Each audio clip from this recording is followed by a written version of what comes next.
तो hello and welcome प्यारे बच्चों, स्वागत है आप सभी का सिमिलैरिटी के लेक्चर नंबर 4 में। और आज के इस लेक्चर में हम क्या करने वाले हैं, आपके एक्सरसाइज 13.1 का क्वेश्चन नंबर 14 से आगे के क्वेश्चन सॉल्व करने वाले हैं। ठीक है, क्योंकि हमने लास्ट लेक्चर में क्या किया था, क्वेश्चन नंबर 13 तक के क्वेश्चन सॉल्व कर लिए थे और हमारा काम है कि आपको एक एक क्वेश्चन का डिटेल सोल्यूशन देना। तो हम आज का लेक्चर क्वेश्चन नंबर 14 से स्टार्ट करते हैं। ठीक है, अब देखो, अगर आप लोग ये लेक्चर यहाँ तक पहुँच गए हो, ठीक है, अगर आप पढ़ रहे हो तो इस लेक्चर को अपने दोस्तों के साथ में भी शेयर करो ताकि वो लोग भी पढ़ सके और हमें सपोर्ट कर सके। ठीक है, आप लोग का सपोर्ट हमारे लिए बहुत ज़्यादा इंपॉर्टेंट है। तो चलिए अब आज के इस लेक्चर को स्टार्ट करते हैं, देखते हैं क्वेश्चन नंबर 14 के अंदर क्या कहा गया है और कैसे करना है। ठीक है, तो देखो क्वेश्चन नंबर 14 आपके सामने है। यहाँ पर क्या लिखा है, यहाँ लिखा है इन ट्राइंगल ए बी सी। यहाँ पर कोई फिगर गिवन नहीं है। ठीक है, हमको फिगर अपने आप से ड्रॉ करना होगा। कहा गया A is a acute angle, B D and C F are perpendicular on A C and A B respectively. Proof करना है ये हमको। ठीक है, और एक हिंट दिया गया है यहाँ पर सॉल्व करने के लिए। तो देखो यहाँ पर सबसे पहले तो एक triangle A B C draw कर लेते हैं। यहाँ पर हमने एक रफ फिगर बना लिया ट्राइंगल का। कोई भी एक ट्राइंगल है जिसमें ए बी और सी हमने पॉइंट्स दे दिए हैं। एंगल ए एक्यूट एंगल है, बी डी, बी से B D and C E are perpendicular on A C. देखो बी से एक परपेंडिकुलर ए सी पर ड्रॉ करो। ये हमने ड्रॉ किया। ए सी पर परपेंडिकुलर क्या डाला, बी और डी, ये वाले पॉइंट को डी मान लो। और सी से एक परपेंडिकुलर ए बी वाली पर साइड पर डालो। तो यहाँ से ड्रॉ करो परपेंडिकुलर एक यहाँ पे। ठीक है, और ये वाला जो पॉइंट है वो है ई। ठीक है, कहा गया है कि ये इस पर परपेंडिकुलर है ए सी पर, बी डी जो है वो ए सी पर परपेंडिकुलर है और सी ई जो है वो ए बी पर परपेंडिकुलर है। देन प्रूफ करके लाना है। लिखा है A B into A B into A E is equal to A C into A D. देखो अभी तक हमने आपको जितने भी क्वेश्चंस पढ़ाए हैं, ठीक है, उनके हिसाब से आप लोग इतना तो समझ गए कि अगर कोई दो ट्राइंगल सिमिलर हो जाते हैं तो उनकी साइड्स का रेशियो आराम से हम फाइंड कर सकते हैं और बाकी का काम उससे हो जाता है। ठीक है, देखो ये वाले क्वेश्चन में भी आपको कुछ ऐसा ही करना होगा। इसमें आपको करना क्या है, सबसे पहले आप समझो कि ए बी और ए ई कहाँ पर है। तो ए बी ये पूरी साइड है और ए ई ये छोटी वाली, ये हो गया। इसके बाद ए सी और ए सी ये पूरी साइड है और ए डी ये छोटी वाली साइड है। तो ऐसे दो ट्राइंगल बताओ जिसके अंदर हमको ये दोनों साइड और ये दोनों साइड मिल रही हो। तो क्या आपको ये ट्राइंगल ए डी बी, ये बड़ा वाला ट्राइंगल दिख रहा है? और क्या आपको यह ट्रायंगल ए ई सी ये दिख रहे होंगे। और आपको एक हिंट भी दी गई है कि ए डी बी और ए ई सी को अगर सिमिलर प्रूफ कर देते हो तो हमारा ये आराम से आ जाएगा। ठीक है, तो हम किसकी बात करेंगे, ये देखो यहाँ पर दिया ना हिंट में ए डी बी और ए ई सी, है ना। तो देखो यहाँ पर क्या है, अगर इस बड़े वाले ट्राइंगल की बात करें, ठीक, तो आपको पता है कि ये परपेंडिकुलर है, यानी कि ये 90 तो ये भी 90, और ये इस पर परपेंडिकुलर तो ये 90, इसलिए ये भी 90, है ना। इतना आप समझ पा रहे हो। तो यहाँ पर एक काम करो, क्या जब सोल्यूशन करोगे तो यहाँ लिखोगे सोल्यूशन के अंदर क्या, in triangle A D B and A E C, ये दिख रहा है ना, ए ई सी। ठीक है, ट्राइंगल ए ई सी। देखो इन दोनों ट्राइंगल को अगर सिमिलर करना है, सिमिलर प्रूफ करना है, तो इसका पहले तो ये वाला एंगल इस वाले एंगल के इक्वल है। ठीक है, यानी कि angle A D B angle A E C के इक्वल है, क्योंकि दोनों ही क्या है, 90 डिग्री है। ठीक है, क्योंकि हमको सब बता दिया गया ना कि ये इसके परपेंडिकुलर है। ठीक, तो यहाँ पर क्या लिखोगे, एंगल ए डी बी जो है वो इक्वल है ए ई सी के, यहाँ लिख दोगे ईच 90 डिग्री। ठीक है, क्योंकि दोनों ही क्या है, 90 डिग्री है। अब ये दोनों तो हमारे इक्वल हो गए। अब आपको दोनों के अंदर ये एक एंगल कॉमन मिल रहा होगा, एंगल ए जो है। ठीक है, क्यों, क्योंकि ए ई सी और ए डी बी दोनों के अंदर ये वाला एंगल तो आ ही रहा है। तो हम यहाँ लिखेंगे एंगल कौन कौन सा, D A B E A C के इक्वल है। ठीक है, तो एंगल डी ए बी इस वाले ट्राइंगल का हो गया और ई ए सी उस वाले ट्राइंगल का हो गया। ठीक है, ये दोनों इक्वल है, क्यों, क्योंकि ये दोनों ट्राइंगल के अंदर कॉमन एंगल है, इस वजह से इक्वल है। तो अब हम बोल सकते हैं कि कौन कौन से ट्राइंगल ए डी बी, है ना, कौन कौन से triangle A D B is similar to the triangle A E C, और ये कॉन्ग्रुएंसी के साथ लिखे गए हैं। क्यों, इसका एंगल ए इसके एंगल ए के इक्वल है और इसका एंगल डी इसके एंगल ई के भी इक्वल है, डी ई के इक्वल था ना, इसलिए।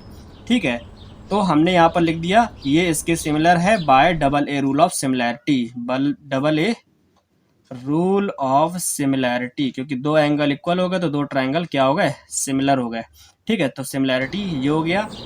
इस वजह से हम क्या कर सकते हैं, इसकी साइड्स का रेशियो इक्वल लिख सकते हैं, क्योंकि ये दोनों हमको ट्रायंगल क्या हो गए, सिमिलर मिल गए। तो इसकी साइड्स का रेशियो यानी कि ए डी है, ये क्या है, ये है A D upon A E. A D upon A E is equal to हो जाएगा डी बी, ये है डी बी। तो डी बी अपॉन यहाँ पे क्या है, E C is equal to A B upon A C, A B upon A C के हो जाएगा।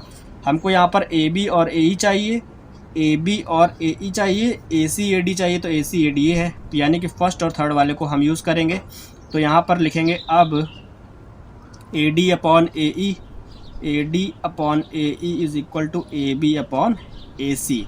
हमको जो लाना है प्रूफ उसी तरीके से करेंगे। तो ए बी के साथ में कौन जाएगा, ए ई, तो ए ई का मल्टीप्लाई इधर, इसका मल्टीप्लाई इधर कराएंगे। ठीक है, तो ए ई का मल्टीप्लाई जब इसके साथ कराओगे तो ये हो जाएगा A B into A E is equal to A C का मल्टीप्लाई जब इधर कराओगे तो हो जाएगा ए सी इंटू ए डी। ठीक है, और यही चीज़ हमको प्रूफ करके लानी थी, जो कि यहाँ पर लिखा हुआ है और हम इसको ले आए हैं, है ना। तो अब आप लिख सकते हो हैंस प्रूफ्ड। ये क्या है, ये आपका हैंस प्रूफ हो गया है। ठीक है, ये हमारे पास था क्वेश्चन नंबर 14, जो कि अभी हमने आपको बताया है। बहुत ही इजी तरीके से, सिंपल है, ज़्यादा कुछ इसमें सोचना नहीं है।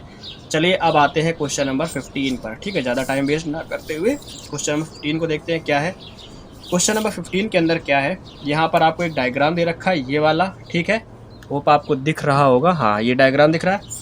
इसके अंदर कहा गया है in the joining figure D B perpendicular है बी सी पर। देखो बी सी वाली साइड दिख रही है, और जो डी बी ये है, यानी कि ये जो डी बी है वो बी सी पर परपेंडिकुलर, तो ये एंगल 90 हो गया। ठीक है, हम इसको पहले तो बना लेते हैं, क्योंकि अगर बुक में करेंगे तो बुक गंदी हो जाएगी, है ना। तो हम यहाँ पर बताते हैं आपको, ये है डी बी। ठीक है, ये है ए, ये है सी, और ये है बी, और ये है डी। तो डी बी जो है वो बी सी पर परपेंडिकुलर है, यानी कि ये 90 डिग्री है। ठीक है, और अगला कह रहे हैं डी ई जो है वो ए बी पर परपेंडिकुलर है। अगर हम ए बी को मिलाते हैं यहाँ से, ठीक है, ए बी को हमने यहाँ मिला दिया, ए बी पर परपेंडिकुलर है क्या, डी ई। ठीक है, ये है डी ई साइड, तो यानी कि ये एंगल भी 90 डिग्री हो गया। ठीक, और ए सी जो है बी सी पर परपेंडिकुलर है, ए सी का मतलब ये और बी सी का मतलब ये, तो ए सी इस पर परपेंडिकुलर है, यानी कि ये एंगल भी 90 डिग्री हो गया। ठीक है, तो यहाँ पर आपको समझ में आ गया कौन कौन से 90 डिग्री का एंगल है, ये और ये पूरा एंगल 90 है, यानी कि इसको और इसको मिला करके, इस वाले एंगल और इस वाले एंगल को मिला के ये अकेला 90 है। ठीक है, ये ध्यान रखना है आपको। कह रहा है कि प्रूफ करके लाओ B E upon D E. B E का मतलब ये वाली side upon D E, B E का मतलब ये अपॉन डी ई का मतलब ये। ठीक है, ए सी अपॉन बी सी, ए सी अपॉन बी सी, यानी कि छोटा और ट्रायंगल और ये जो बड़ा वाला ट्रायंगल है, इन दोनों को हमें सिमिलर प्रूफ करना होगा। अगर हम सिमिलर प्रूफ कर देते हैं देन हम ये आराम से ला सकते हैं। ठीक है, ये हम आराम से, ये साइड्स का रेशियो गिवन है और ये हमारा आराम से आ जाएगा, अगर हम इस छोटे वाले ट्रायंगल और इस बड़े वाले ट्रायंगल को सिमिलर प्रूफ कर देते हैं तो। ठीक है, अब देखो करना कैसे है इसको। ट्रायंगल को सिमिलर प्रूफ करने के लिए हमें क्या करना होगा, दोनों के अंदर एक एक चीज़ देखनी होगी। क्या, पहले तो ट्रायंगल डी बी ई।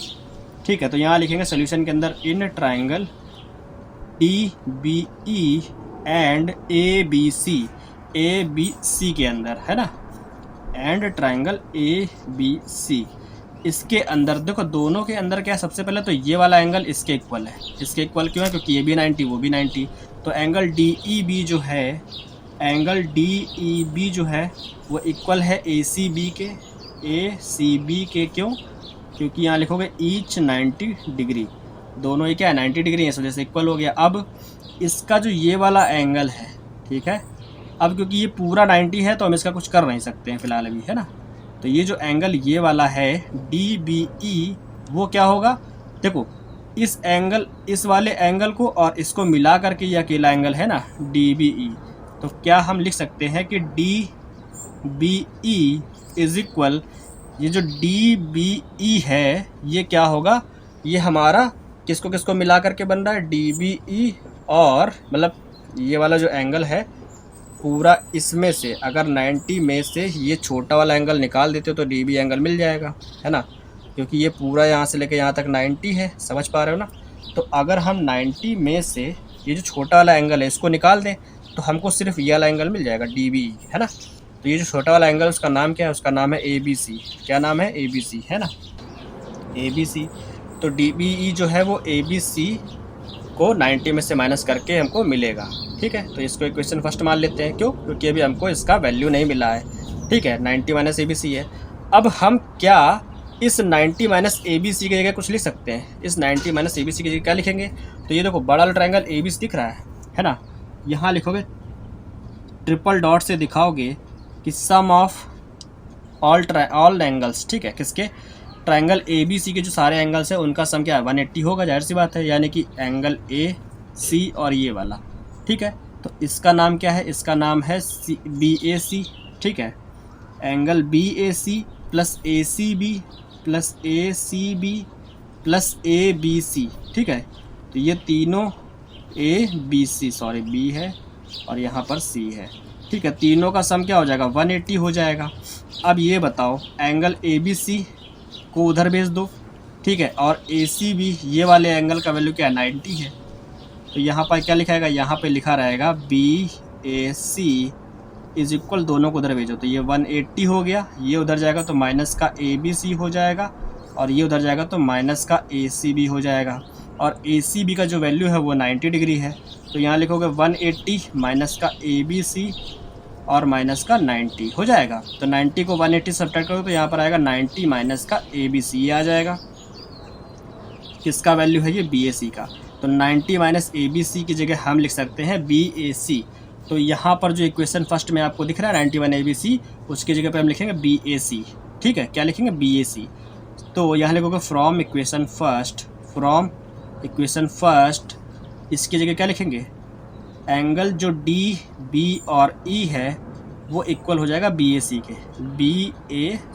क्यों हो जाएगा, क्योंकि वहाँ पर लिखा है 90 माइनस ABC और 90 माइनस ABC का जो वैल्यू है वो है BAC। तो हमने इसकी जगह पे ये लिख दिया है BAC। तो हमारा ये वाला एंगल इक्वल हो गया, ठीक है। इससे क्या समझ पा रहे हो आप, इससे ये समझ पा रहे हो कि ये वाला एंगल इसके इक्वल था और ये वाला जो एंगल है वो इस वाले एंगल के इक्वल हो गया। अगर दो एंगल इक्वल हो गए तो ऐसे ट्रायंगल क्या हो गए, सिमिलर हो गए, ठीक है। सो कौन कौन से ट्रायंगल, देखो सबसे पहले तो इस वाले ट्रायंगल का और इस वाले ट्रायंगल का E और C इक्वल था, इसका D है ना, इसका DEB लिख दो, चाहो तो जो भी लिख सकते हो आप, ठीक है। और दूसरा जो है BA के इक्वल है, ठीक है। तो जब आप इसके नाम लिखोगे तो क्या लिखोगे, अगर आप लिखोगे DBE सिमिलर है किस ट्रायंगल के, तो इसका एंगल जो D है वो किसके इक्वल है, इसका ट्रायंगल DB के इक्वल हो जाएगा। जाहिर सी बात है, आप समझ रहे हो कि हमने जो स्टार्टिंग में नाम लिखे हैं ये DBE और ABC, क्या ये कॉन्ग्रुएंस के साथ में है, कॉन्ग्रुएंसी के साथ में लिखे गए हैं। तो हमको जो नाम लिखने हैं वो भी कॉन्ग्रुएंसी के साथ में ही लिखने होंगे। एंगल BA के इक्वल है तो सेकंड पर A आएगा। जो E है वो किसके इक्वल है, EC के इक्वल है, तो जाहिर सी बात है यहाँ C आएगा, तो बचेगा क्या, B, ठीक है। समझ पा रहे हो ना आप। एंगल D है, D के इक्वल में कौन सा इक्वल था नहीं पता, लेकिन B के इक्वल में कौन सा है, A है, E के इक्वल में C है, तो यहाँ पर B सबसे पहले लिख दिया जाएगा, ठीक है। तो triangle DBE is similar to the triangle BAC by double A rule of similarity, ठीक है, रूल ऑफ सिमिलैरिटी। तो ये दोनों ट्रायंगल सिमिलर हो गए, इस वजह से इनके जो साइड्स का यूज है वो भी इक्वल हो जाएगा, यानी कि DB upon BA is equal to BE upon AC is equal to DE upon BC। ये हो जाएगा। हमको प्रूफ करके क्या लाना है, BE अपॉन DE।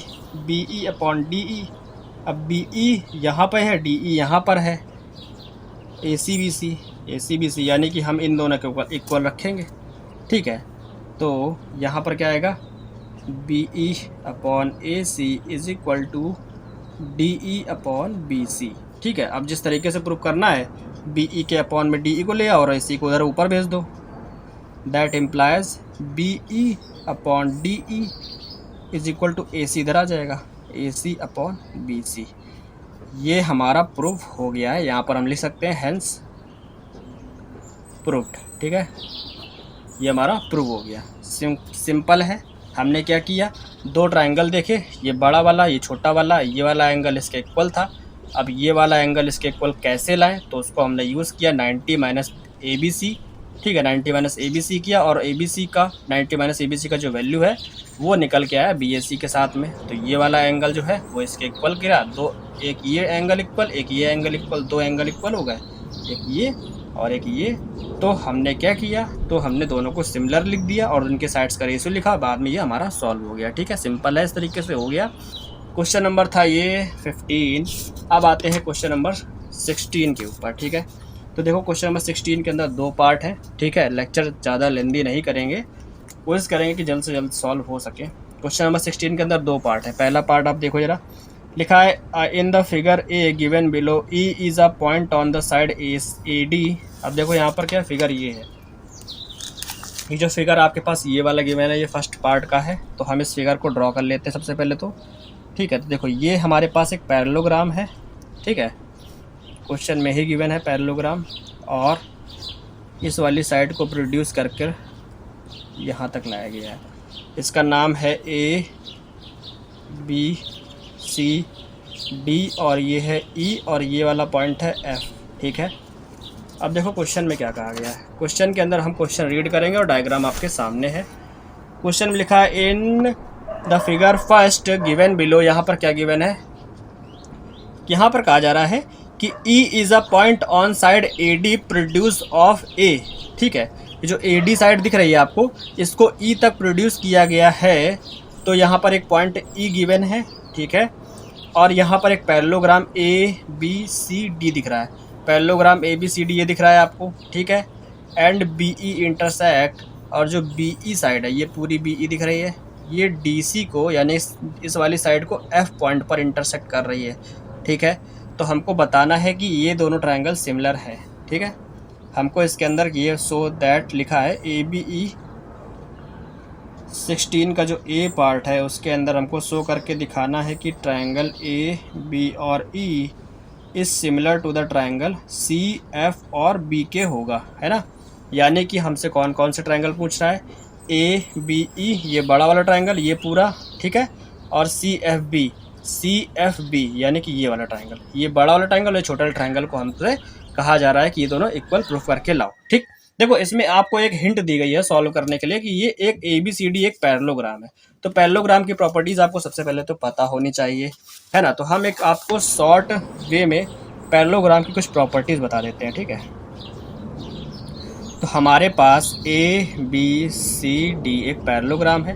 पैरेललोग्राम के अंदर दो डायगोनल्स भी होते हैं, ये, ठीक है जी।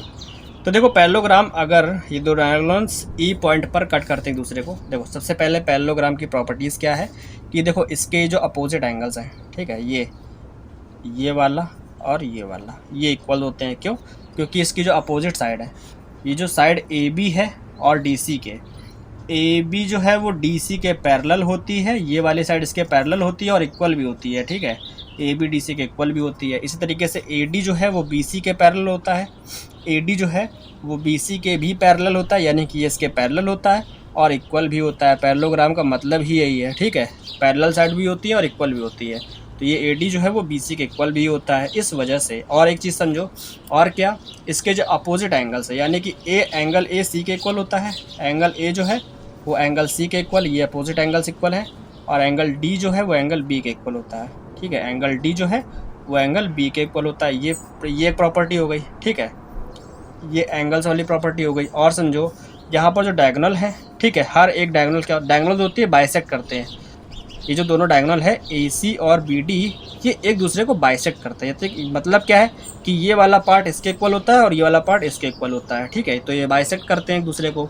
और ये डायगोनल जो ऐसा, अगर आप एक डायगोनल को देखते हो, अगर डायगोनल बी डी की बात करें तो बी डी क्या करता है, इस पैरेललोग्राम को दो कॉन्ग्रुएंट ट्रायंगल में डिवाइड करता है। और अगर ए सी की बात करो तो ये दो कॉन्ग्रुएंट ट्रायंगल में इसको डिवाइड करता है। ये हो गया, ये भी एक प्रॉपर्टी है। एक लास्ट प्रॉपर्टी देख लो, वो बहुत फ़ायदेमंद है। वो क्या है, किसके जो कॉन्सिक्यूटिव एंगल्स होते हैं वो सप्लीमेंट्री होते हैं। मतलब क्या है कि किन्हीं भी दो कॉन्सिक्यूटिव एंगल्स की बात कर लो, चाहे ए बी की बात करो, बी सी की बात करो, सी डी की बात करो, डी ए की बात करो। ठीक है, वो सप्लीमेंट्री होते हैं, यानी कि angle A plus B is equal to 180 होगा, B plus C is equal to 180 होगा, ठीक है, C plus D is equal to 180 होगा, और डी प्लस ए ये भी क्या होगा 180 होगा, ठीक है। ये पैरेललोग्राम की कुछ प्रॉपर्टीज़ है जिनको आपको ध्यान रखना है और बहुत काम आने वाली है, ठीक है।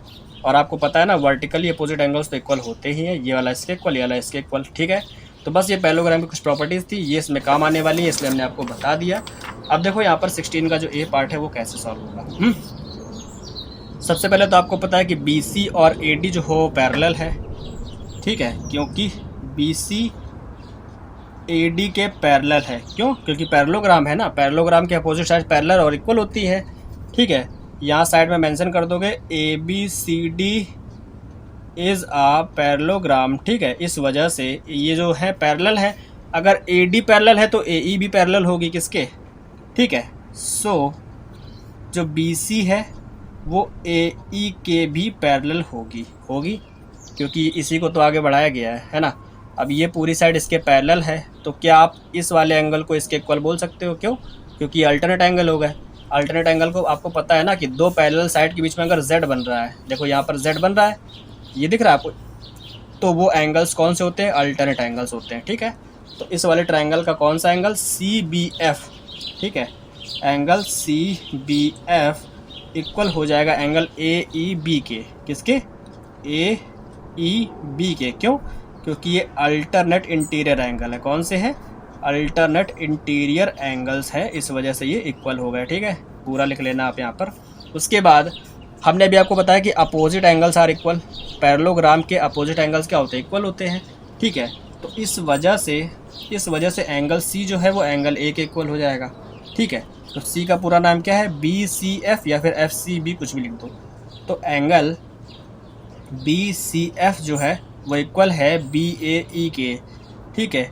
BAE के। क्यों? यहाँ पर साइड में लिख दोगे आप कि अपोजिट एंगल्स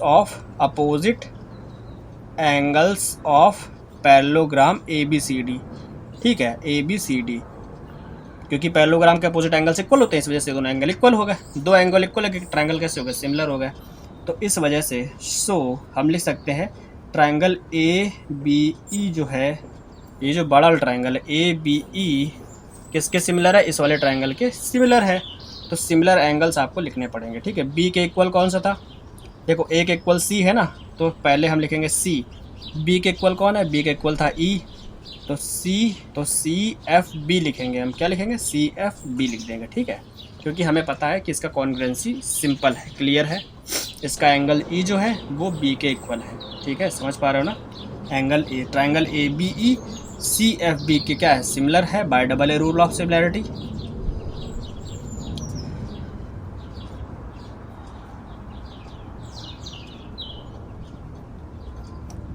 तो अब हम क्या कर सकते हैं? हमको प्रूफ करके तो यही लाना था ना इसके अंदर, so that this and this is similar. तो ये हमने इसके सिमिलर प्रूफ कर दिया है bye double a rule of similarity. तो यहाँ लिख सकते हो हैंस प्रूव्ड, ठीक है। ये हमारा पहला क्वेश्चन तो सॉल्व हो गया। इसका ए पार्ट तो हो गया, इसका बी पार्ट जो है वो देख लो क्या है। तो इसके बी पार्ट के अंदर हमें एक और डायग्राम दिया गया है, ठीक है। तो उस डायग्राम पे हम देखते हैं कि क्या गिवन है। सबसे पहले तो इसको पढ़ने से अच्छा है वाला डायग्राम पहले नोट कर लो, क्योंकि बिना डायग्राम को समझे हम कोई भी क्वेश्चन सॉल्व नहीं कर सकते हैं, ठीक है।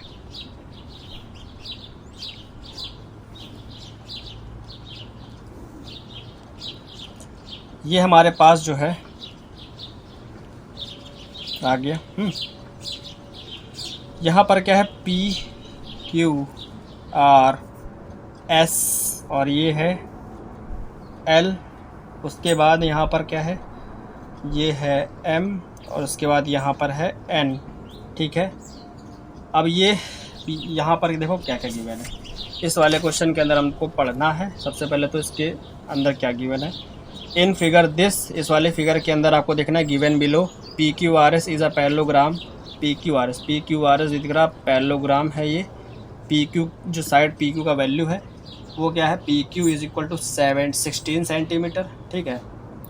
PQ 16 है, QR 10 है। क्या है? QR जो है वो 10 सेंटीमीटर है। L is a point on PR।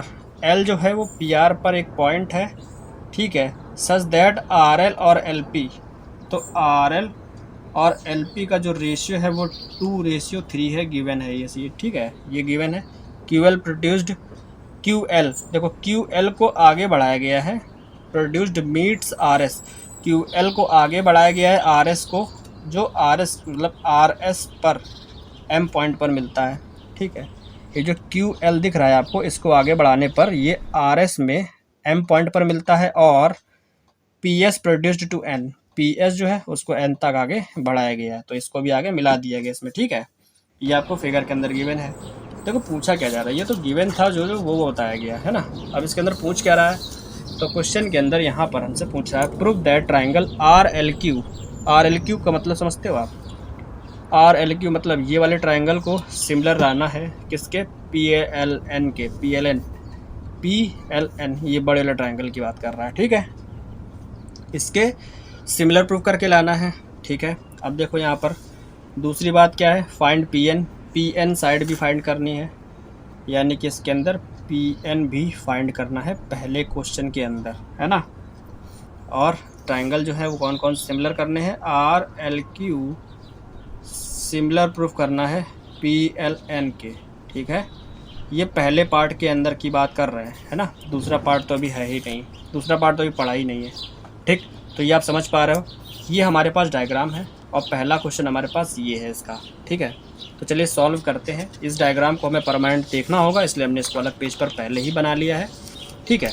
अब सॉल्व करते टाइम हमको क्या ध्यान देना है, RLQ और PLN के अंदर देखो आप, जैसा इसके पहले वाला था ये वैसा बिल्कुल भी नहीं है, ठीक है। बी पार्ट का फर्स्ट है ये, जिसके अंदर देखो आप RLQ ट्रायंगल देख रहे हो, ठीक है, क्योंकि RQ जो है वो PS के पैरेलल है, क्योंकि PQRS एक पैरेललोग्राम है, ठीक है।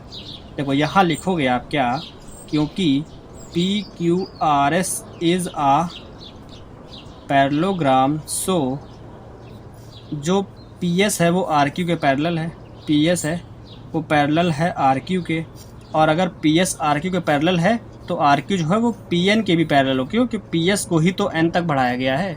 तो हम यहाँ लिख सकते हैं PN जो है वो भी क्या होगा, RQ के पैरेलल होगा। अगर ये वाली साइड इसके पैरेलल है तो आपको ये एंगल और ये एंगल इक्वल मिलेंगे, क्यों, क्योंकि ये Z बना रहे हैं, ठीक है। Z बना रहे हैं, Z का मतलब होता है अल्टरनेट इंटीरियर एंगल, ठीक है। तो यहाँ लिखेंगे क्या, RQL, कौन सा angle, RQL is equal to the angle PNL, कौन कौन सा, PN और L के इक्वल है, ठीक है। क्यों, क्योंकि ये अल्टरनेट इंटीरियर एंगल है, कौन से है, अल्टरनेट इंटीरियर एंगल है, ठीक है। ये पूरा लिख लेना आप लोग, इस वजह से एक एंगल इक्वल हो गया। और ये वाला जो एंगल है वो इसके इक्वल है, क्यों, क्योंकि वर्टिकली अपोजिट एंगल्स है। दो पैरेलल साइड के बीच में अगर कोई दो लाइन एक दूसरे को क्रॉस करती है तो ये आपको वर्टिकली अपोजिट एंगल्स दिख रहे होंगे और ये दोनों इक्वल होंगे, ठीक है। तो हम यहाँ लिखेंगे angle RLQ is equal to the angle PLN, किसके, PLN के है, ठीक है।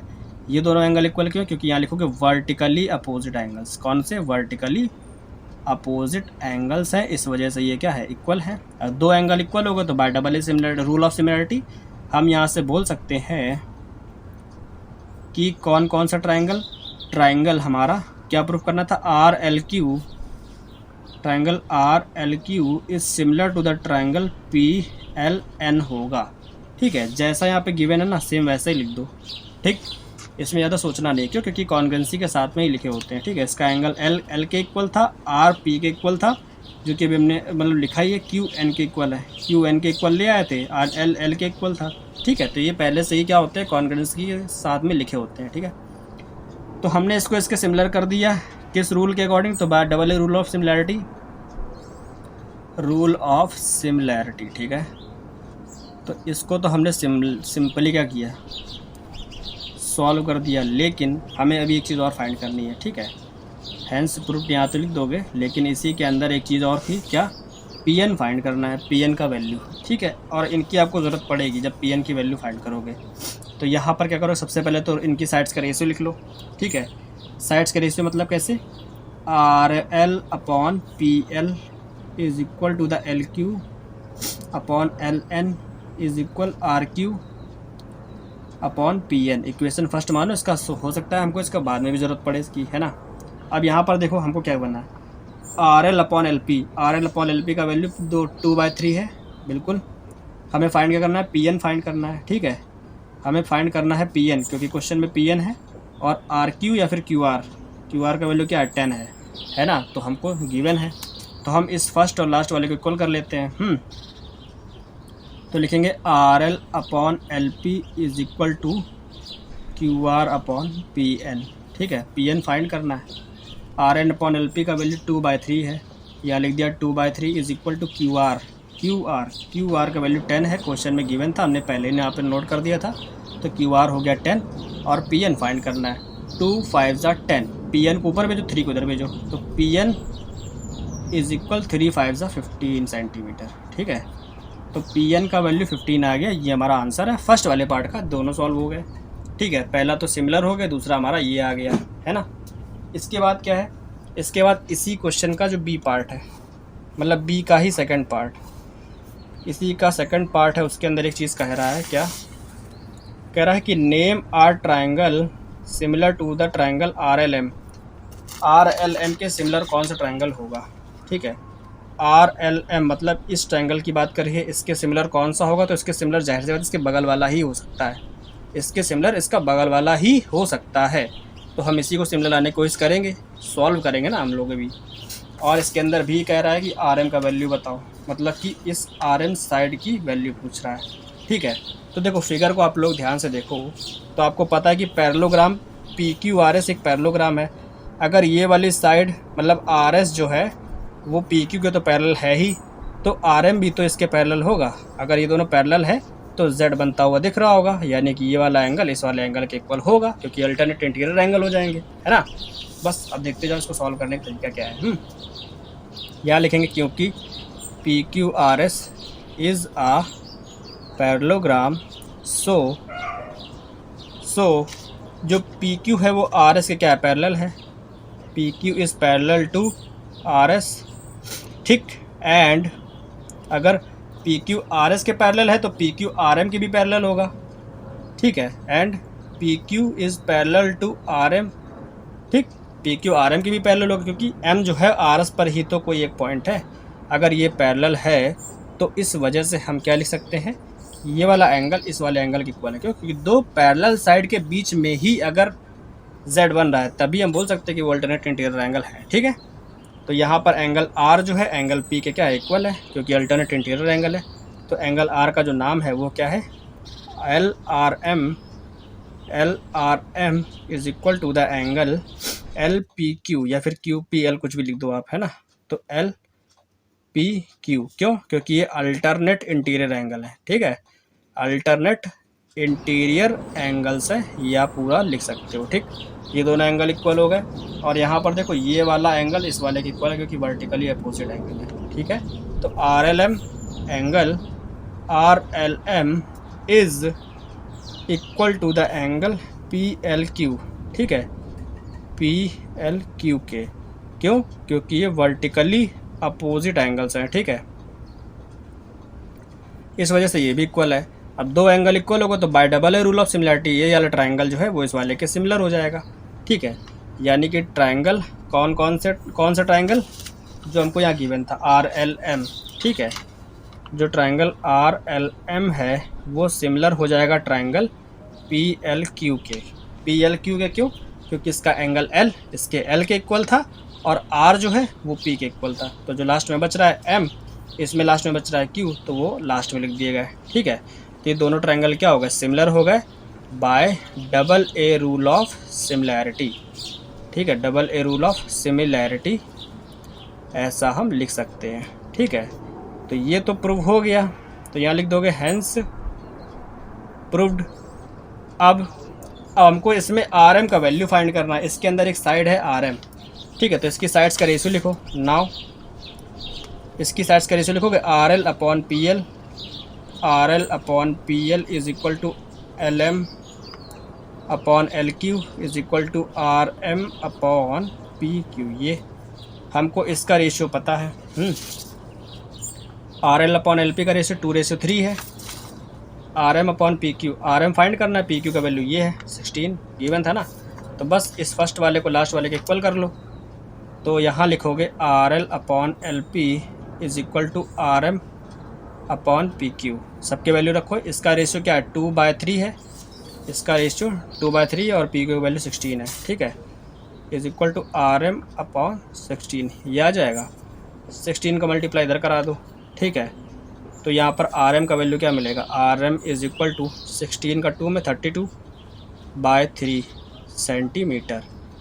तो आर एम का वैल्यू यहाँ से मिल गया 32/3 सेंटीमीटर, आंसर है, ठीक है। तो ये 16 का क्वेश्चन नंबर 16 के बी पार्ट का ये दूसरा क्वेश्चन था, जो कि अभी हमने सॉल्व किया है इस फिगर की हेल्प से, ये वाला बताया गया है, ठीक है।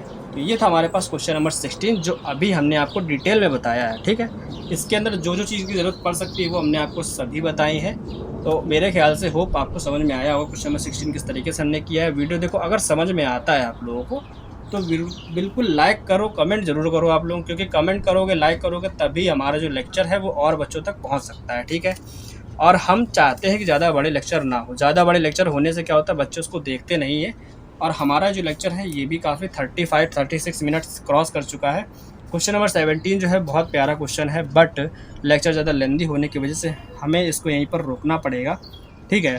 तो हम इसको अब नेक्स्ट लेक्चर में कराते हैं आपको सॉल्व। मेरा मन है कि हम इसको भी करा दें, लेकिन लेक्चर काफ़ी लेंदी हो जाएगा और लेंदी लेक्चर जो है मेरे लिए बेनिफिशियल नहीं है, ठीक है। तो हम आपको क्या करेंगे, क्वेश्चन नंबर 17, 18 और आगे के क्वेश्चन जो है नेक्स्ट पार्ट में कराते हैं। मिलते हैं इसके नेक्स्ट लेक्चर में अगले क्वेश्चन के साथ में। तब तक ले गुड बाय, टेक केयर। आप लोग अच्छे से समझो, पढ़ो और नेक्स्ट लेक्चर ज़रूर देखना, आपको नेक्स्ट लेक्चर बहुत जल्द मिलेगा, ठीक है। ऐसा नहीं कि हम इसको ज़्यादा लेट अपलोड करेंगे, बिल्कुल कल ही अपलोड कर देंगे, तो आप लोग इसको देख सकते हो, ठीक है।